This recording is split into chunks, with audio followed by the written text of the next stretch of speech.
Hi, everybody. Eddie Vegas here. I'm back with yet another in-depth video review of Wargame Airland Battle from Eugen Systems, published by Focus Home Entertainment. I reviewed the first game and I rather liked it, so I'm back for another take of this new version of Wargame. This review will be aimed at people that are not usual RTS players and maybe don't usually play strategy type games. I'm going to try to explain everything very, very simply in the course of this review. Wargame Airland Battle is a very deep game. It's a rather complicated game. And at the very beginning, when you first start playing it, you're going to find it's a very hard game, even on easy. However, it definitely rewards the time you put into it. As you gain better knowledge of the units and what they're capable of, you start to formulate better strategies. And that's where the fun begins, when you finally start doing well and you know how to command your units. So, the one also thing that I want to talk about Wargame before we get going is that it splits the difference between game and simulation. Certainly, this game attempts to model real-world capabilities, military capabilities. However, there have been sacrifices made to make the game gamey, if I may say so. For example, supply units will automatically rearm, refuel, and repair your units. This is not realistic. To capture sectors, you simply have to drive a lightly armored vehicle into the sector and park it to capture it. This, once again, is not realistic. However, these sacrifices to realism increase the game fun, if I may say so. So, the other thing that I wanted to say is that although the units are modeled with real-life characteristics, sacrifices have been made for the multiplayer, which we will not be reviewing, to make sure that the units are balanced and that one unit is not overwhelmingly strong against another unit. So normally you will find that the units that you discover here will model or be very close to their real-world counterparts, but sacrifices have been made in the name of gaminess. So, without further ado, let's go ahead and get into the game, and the first thing we're going to look at is deck creation. Here we have the deck creation screen and the deck select screen. This screen allows you to create or edit decks that you have already made. When creating a new deck, you will have a choice of choosing either NATO or Pact. The game is divided up into allies and not really Axis, but the Soviet forces at 1985. And you can name your deck. We will take a NATO deck, and at this point here you can select bonuses for your deck. For example, you can select one of several nationalities to limit yourself in terms of the units that you can select, and I highly suggest that you do this at the very beginning because this will reduce the number of choices you have. The game has over 800 units in it, and each one is not really unique, but ever so slightly different. To avoid being overwhelmed by the sheer number of choices, I suggest you pick a nationality and stick with it. You can also select a type of unit, which will limit you once again, but at the same time, by picking motorized, I will now get +1 XP for all the units of type Recon, and all plane types cost -1 activation points. And I can also select a certain era before 1975 or 1980, in which case I will receive +80% availability for all units. So the more you limit yourself in terms of the choices that you have, the more things that you can get. For the moment, I'm going to cancel this, and I'm just going to open up my New Americans deck, and we're going to go through the units and what they can do. Here we are in the edition screen of the deck builder. I've selected my deck, the New Americans, and by clicking on one of these units that I've already chosen, it takes me to the card, or rather the deck selection screen, which allows me to make up my force that I would like to bring into battle. We're going to talk about all these different sections here very quickly. Logistics section has to do with all the gamey parts of the game.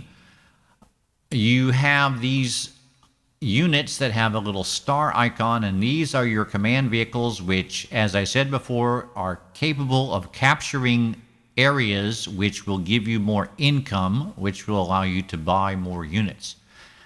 You can see that there are various different types of this, and each one has a cost associated with it. This guy here costs 130 points, whereas this guy here costs 100 points.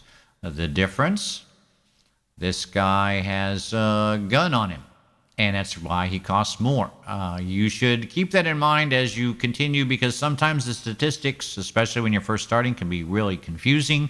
Just remember that in general, although I'd hate to make a big rule about it, a 50-point unit is better than a 30-point unit. However, that's not entirely correct, but that's a good place to start from. You can also find here the supply vehicles, the M35 cargo, which will drive to your units and repair and refuel them. Here you have the infantry, and one thing I do want to notice about the infantry is that there are several kinds. These are anti-tank infantry. These are flamethrower infantry. These are special forces, and these are anti-air infantry. And then you have just your regular foot soldiers down here. Once again, the better the unit, the more it costs.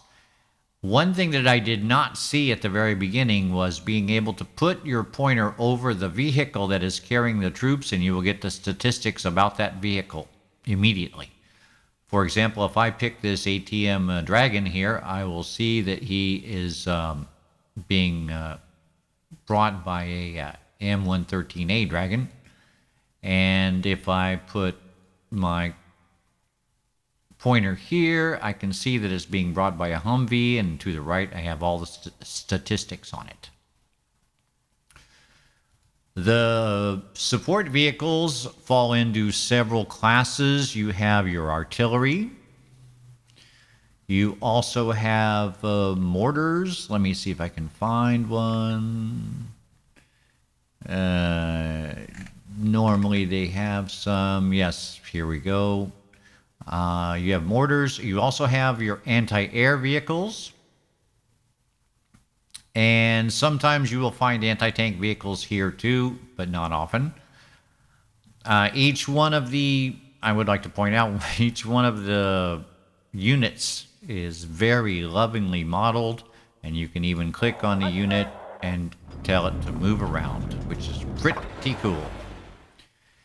Here are your tanks. Tanks will be used to for your offensives, as they are strong, have lots of armor, and are capable of dealing out a lot of damage, and can move rather quickly. Here is your Reconnaissance, and Reconnaissance, for those of you new to the game, don't make the same mistake I did. Reconnaissance is great. You need your recon vehicles. If you ever have a choice of what to spend on and you don't know what to do, recon is always good. And once again, you have all the statistics over here. I'm going to talk about the statistics in just a little bit. I do kind of want to go through the different kinds of units in the game. These are your vehicles. And this is an anti-tank vehicle with rockets on it. Very lightly armored, but the idea behind these types of vehicles is that they will get the first shot in and not necessarily be detected. You also have a flamethrower tank, And you have some very, very cheap anti-tank weapons. And what else do we have here? Anti-air. So we definitely have an anti-air vehicle in this group, and this is probably where you're going to be able to find some of the anti-air vehicles. Here we have your helicopters. Your helicopters are basically, depending on the helicopter you pick, it's a multi-role. Usually they will be tank killers, but there are some helicopters that are good at shooting down other helicopters, and you will want to check the stats here. And we'll talk about the stats here in just a second. Here are finally the airplanes. Airplanes have a kind of a special rule to them, and airplanes are the new thing that has been added to Wargame Airland Battle that was not present in the previous iteration, which was Wargame European Escalation. Airplanes are very fragile, but if they're able to unleash their strike, they are devastating. So now I'm going to talk about the statistics just to give you kind of a really quick heads up about what is happening over here. The main thing I wanted to say about these statistics is don't be intimidated by them.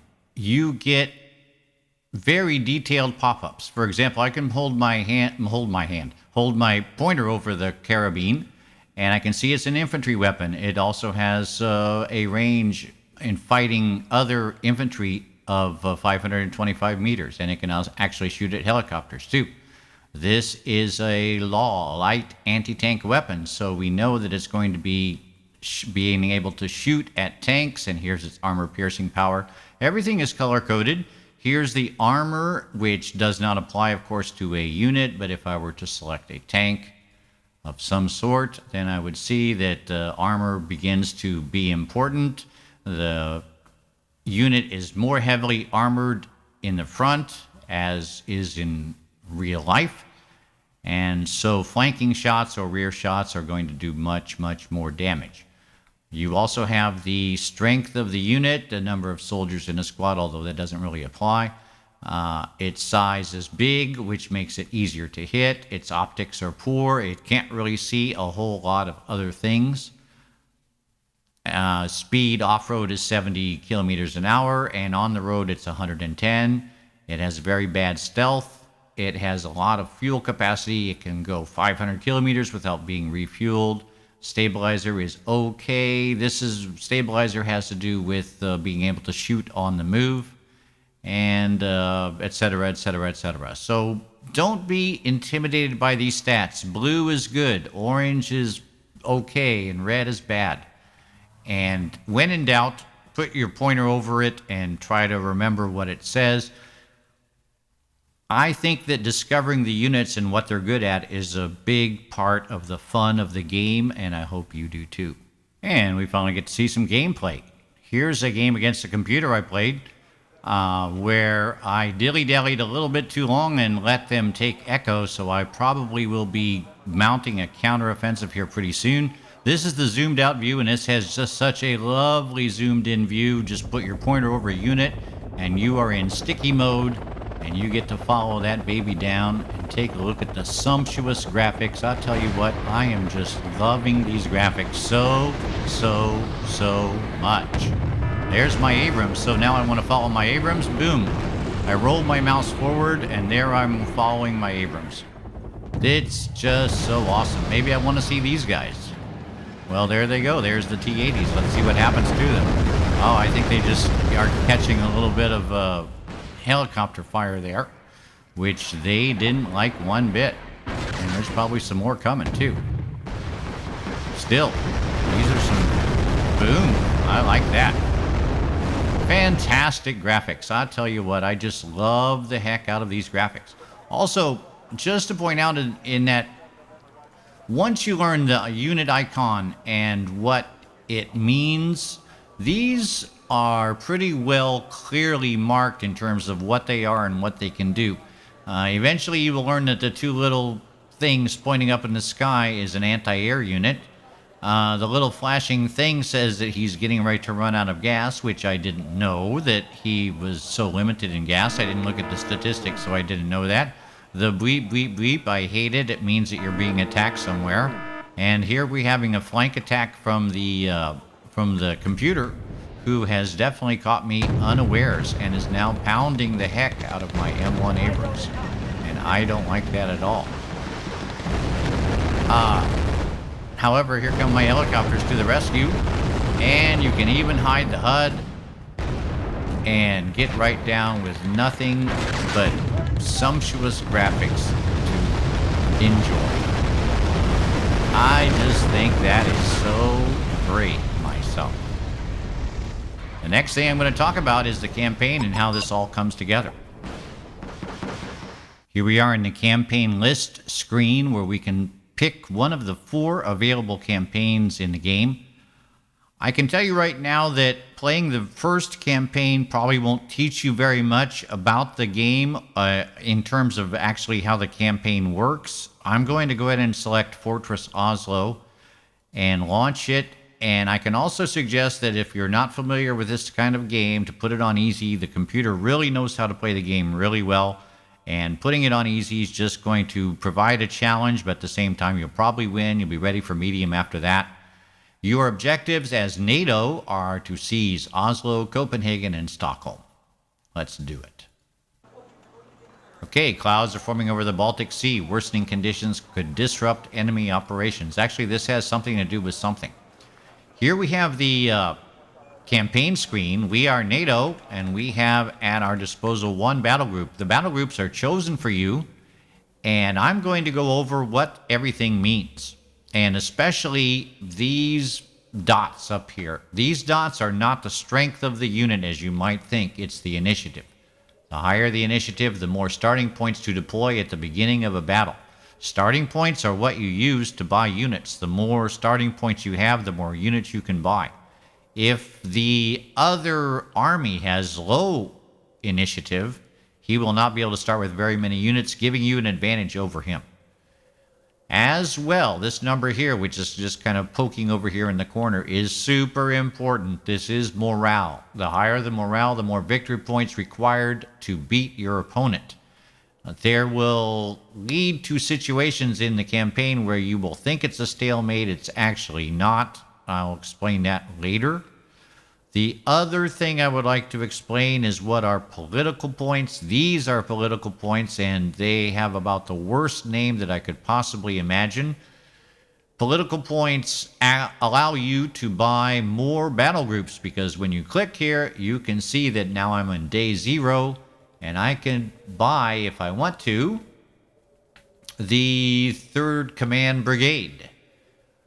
And here it tells you exactly what they're giving you with the 3rd Command Brigade. And you can see all the statistics of all the units that are going to be provided. You can't choose these, and when you lose units out of them, they are not replaced. Or I could pick the 82nd Airborne and have them deploy on any sector of the map to try to do a sneak attack.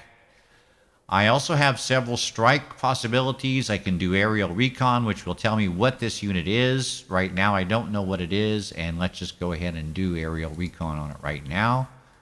And now we know it's a Motorschützen Regiment 9, and we know the composition of it. So we know what we're getting into. Actually, looking at it, I'm glad I did that, because now I can see that he has low initiative compared to me. And so he will have less starting points, and he definitely has very bad morale. So I think the best thing for me to do is to take my unit and go ahead and send him over there. Once I've given all the orders, I click here, Send Orders. It is also possible to rest and refit your units, which will allow them to recover some of their lost equipment. But anyway, I'm going to go ahead and send orders. And now we're in the next day. And here's my guy running into him. A conflict is occurring. So now we launch the battle. All right. I'm here. The blues. And we see that the packed forces have already taken these main entry points into the map, Copenhagen and Stavanger. Right away, looking at the map, I can see that it's heavily wooded, and there are a lot of cities or villages which would provide spots for ambushes. My plan would be to try to take Copenhagen and hold on to it until the timer runs out, because you only have 20 minutes to play your game. And at the end of 20 minutes, if you have not achieved the victory conditions, and the victory conditions are here, NATO, I have to kill 1,000 points worth of his units. He has to kill 3,000 points of mine. And I have 1,510 points to spend and to buy units out of my battle group. So I would spend those units, set them up here on the map, and then click Launch Battle, and I would send them out to try to take Copenhagen. All right.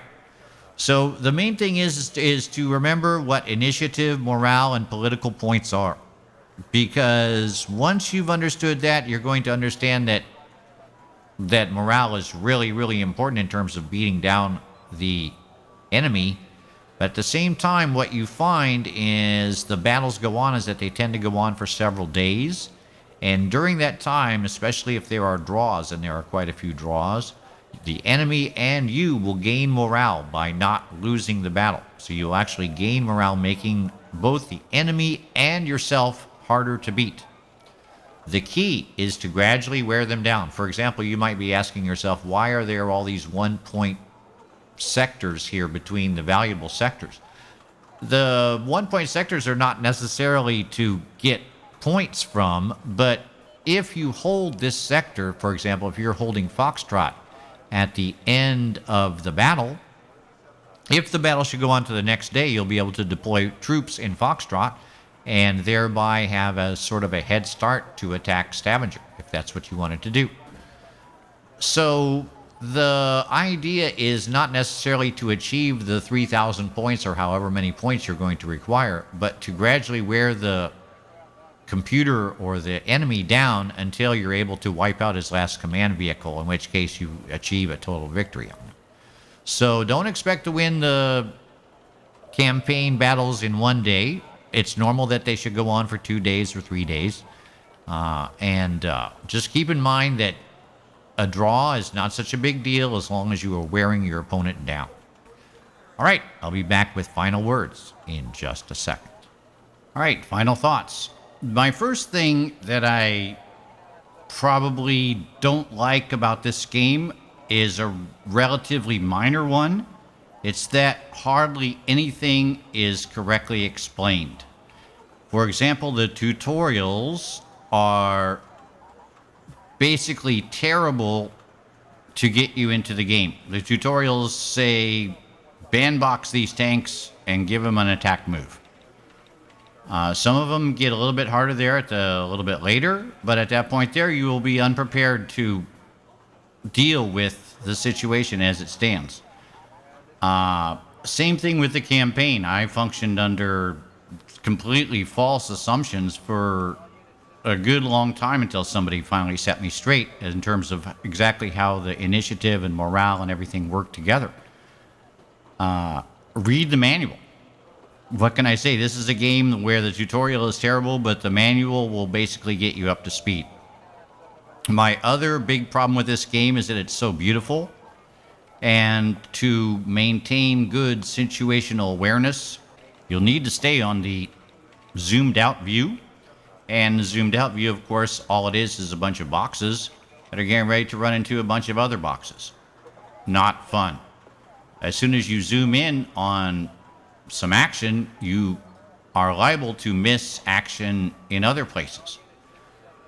That's why I seriously regret that there is not a pause and give orders in this game. It is strictly real time. Now, fear not. Those of you that, like me, don't have any real-time strategy skills, don't worry. The amount of clicking is pretty much as small as can possibly be. You have basically move fast along the roads, you have move, and you have attack move. And there are some others, but I would say for a complicated game, this is a game that is basically as streamlined as possible and doesn't really require that many clicks.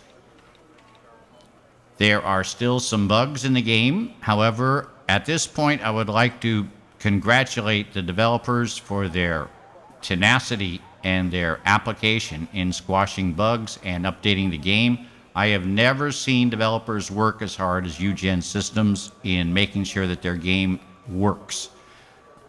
Recently, I fired up the game and fired up Steam only to discover that there had been 6 patches for the game since I last fired it up. The problem with that, and that's why I'm going to ding them a little bit on stability, is sometimes they are so anxious to put out a patch that sometimes it breaks the game and it hasn't necessarily been tested. However, that's rare, and they're always on the case getting ready to fix that. In one case, they actually reverted back to an earlier patch to solve the problem until they were actually able to fix it definitively. So great job, Eugen. Finally, just making decks and messing with the units and finding out what they do is fun. I have to admit, zooming in on my units and seeing what's happening to them is fun as well. And it's always good to see at least somebody shooting. What great graphics once again. So I'll tell you what, I just love the graphics in this game. I really, really, really do. And tie that up, beautiful graphics with deep strategic gameplay, lovingly modeled units down to the last rivet, interesting campaign that will challenge you, interesting skirmish that will challenge you even on easy. I just think this is a buy, basically. If you have any interest in seeing stuff blow up, if you have any interest in modern warfare, and you like to have a gamey sort of experience, this is definitely the game for you. Highly recommend it. All right, this has been Eddie Vegas. I'll be back with more reviews and more videos in a bit.